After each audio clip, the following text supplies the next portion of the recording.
Mike McGlone, Bloomberg analyst or strategic commodities guy, he's saying Bitcoin is going to hit 100K. It's just a matter of time. You just have to give it some time. And why does he say that? Well, interesting enough, he did say recently he looked at the 100 monthly average or weekly average. There was one technical indicator he was looking at, but this time around he's saying it's because he sees oil coming down in a big way. Oil prices, he believes, will come down in the second half of 2022. Of course, we're in the second half already, and it started happening. And he believes that was cause a deflationary trend, not just with the U.S., but entire world, right? But more importantly, this will cause inflation to settle down, come down, and that means Jerome Powell does not have to be so aggressive with his rate hikes. In fact, he could just stop his rate hikes altogether. So basically, Mike believes that with oil coming down, inflation is really going to be solved. Here, this is showing the realized price of Bitcoin, kind of like, like a moving average, kind of like the 200 weekly moving average realized price. You could see how every time in the past, Bitcoin has fallen below. Good buying opportunity when it does, right? And then Bitcoin flips above, and we have just flipped above recently. So that is pretty positive. Also, again, things like this, addresses at all-time high continues to go up. This time 0.1 Bitcoin. I just show 1 Bitcoin, 0.01 Bitcoin. I've shown you guys this a lot. But as for Bitcoin, like what Mike says, it's just a matter of time, right? We're definitely seeing a resurgence of interest. We're seeing people come back in, right? We haven't done a V-shaped recovery all the way back to 70K, but that's okay. That's okay. It's just a matter of time, and it gives us more time right now to DCA while things are low. That's the best way to look at it. But the fundamentals and growth adoption is still going upwards, which is great. Here's an interesting pattern, a triple bottom pattern. Bitcoin experiences in 2015 when it hit a low of $160. $160. Wow. If, here's the interesting thing. If tomorrow Bitcoin falls to $160, I wonder how many of you guys would actually go buy Bitcoin. Because I'm thinking, even if it happened tomorrow, right? So many people would just say, oh, I'm not buying it. It's going to zero. It's going to nothing. Something had to have brought it down to 160, right? So that's the thing. It's like during the moment, no one wants to take any action, especially when you have a drastic drop. But I mean, in hindsight right now, how many of us would have loved to gone all in on 160? I mortgage my house, sell everything I have, sell the wife and kids, and go buy Bitcoin at 160, right? But if it actually happens, I'm thinking a lot of people would not actually take any action at all. And that's kind of how it is now at 17K. You go back to 17K, when was the last time we were at 17K? I mean, it's been years. But when we were at 17K, how many people took advantage? Didn't seem like any. It seemed like everyone was sitting on the sideline. So it's kind of the same thing. But anyways, just to throw that out there, similar patterns between triple bottoms and a recovery.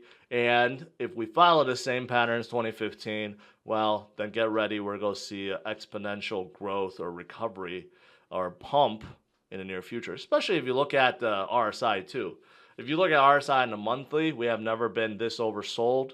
If you look at a weekly, we're still like barely flipping around, right? So if you look at RSI and oversold levels, still looking good on a longer time scale. All right, and then number of holders that hold at least 1 Bitcoin, skyrocketing upwards, all-time high. This has not changed, and every week when Glassnode posts this, shows more. The addresses just keep going up. There's more and more people coming into the space, understanding what Bitcoin is all about, and they don't want to miss out on this terrific run that is coming. Here's one. Bitcoin supply, percent supply, last active for 2 years. Goes back to beginning of this year, around March timeframe, right? So around 45%. 45% of all supply has not moved in 2 years. Close to 50%. right? I'd like to see this number go much higher to maybe 70% or 80%, but that's kind of unrealistic for 2 years because there are so many people that come in and out, in and out. But the ones that show like 5 years, 7 years, 10 years, they're all sky high right now. Here's a few metrics from Glassnode that I haven't shared before. Number of addresses holding 100 coins. If you hold more than 100 Bitcoins, right, raise your hand and shout it out in the chat. Actually, don't do that. Don't tell people that you have more than 100 Bitcoin. But congratulations if you do, right? But man, the number is definitely climbing. Not all-time high, but it is climbing. And it's very difficult to accumulate more than 100 Bitcoin. But that definitely is a good goal. Imagine if you get 100 Bitcoins and one day Bitcoin becomes 1 million each. Guess what? You're a centimillionaire. Is that what you call it? You have $100 million. Think about that. Just with 100 Bitcoins. So that's moving in the right direction. Number of exchange deposits have dropped to a 2-year low. So the number of people depositing Bitcoin into exchanges to sell off, right? Very, very low. Who would want to do that? Who wants to sell Bitcoin right now, right? Obviously, it makes sense. So 2-year low for that. Supply that's been held for over 5 years, all-time high, 24%, over 24% of all Bitcoin is held for more than 5 years. Fantastic stuff. So these things, just want to throw a couple of these out. Again, measuring the strength and the overall fundamental of Bitcoin, still strong as ever. Nothing has changed despite the headwinds, the macro conditions, with inflation, with war, with everything else. Bitcoin is still strong and growing stronger. Great metrics, great fundamentals, great charts like this that show a reversal is already happening, right? And these are all great things. Here's an interesting one about Tether versus Bitcoin. So basically, you look at stablecoins, and there's an enormous amount of stablecoins right now, right? I've talked about a lot of people have cash on the side. A lot of them have it in stablecoins like USDT and USDC. And when you have an expansion like this, according to this guy, Titan of Crypto, when you have Bitcoin down here and stablecoins up here, and the gap is that wide, guess what happens when all the stablecoins come back in?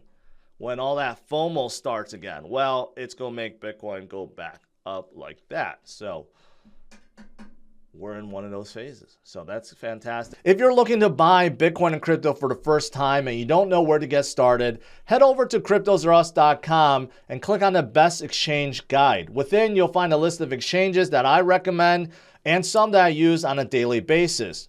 If you are outside the US, I highly recommend looking at Binance.com first.